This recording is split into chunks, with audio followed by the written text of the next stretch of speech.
এই ডগটার ব্যাপারে আমি খবর পাই যে এই ডগটার নাকি চোখে একটা বড় ভুন্ড হয়েছে। তো তাই আমি ডগটাকে দেখতে যাই।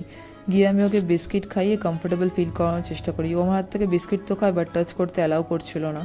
ও ট্রমাটাইজ ছিল ব্যথার জন্য। তো অ্যারাউন্ড 30 মিনিটস ওর সাথে স্ট্রাগল করার পর আমি ওকে ফাইনালি ধরতে পারি। ওর চোখে ম্যাগেটস হয়েছিল, আমি ম্যাগেটসটাকে ক্লিন করি, ওর ভুন্ডটাকে ভালো করে ওয়াশ করে ওকে মেডিসিন দিই। এইভাবেই ওর ডে 1-এর ট্রিটমেন্টটা স্টার্ট হয়। আমি রেগুলার ওর কাছে যেতাম, গিয়ে ওকে মেডিসিন খাওয়াতাম, ওর ভুন্ডটাকে ওয়াশ করতাম। এইভাবে ওর ট্রিটমেন্ট কন্টিনিউ চলে। ওর চোখটা আস্তে আস্তে রিকভার হচ্ছিল, আগের তুলনায় বেটার ছিল ওর চোখের কন্ডিশনটা, হিল হচ্ছিল। ও আমাকে খুবই ভয় পেত, বিকজ ওর সাথে রেগুলার একটা স্ট্রাগলিং হতো, মেডিসিন খাওয়ানো, ভুন্ড ওয়াশ করা। বাট আফটার অল দিস 16 ডেজের মাথায় গিয়ে ওর চোখটা কমপ্লিটলি হিল হয়, আর ও আবার নিজের স্বাভাবিক জীবনে ফিরে যায়।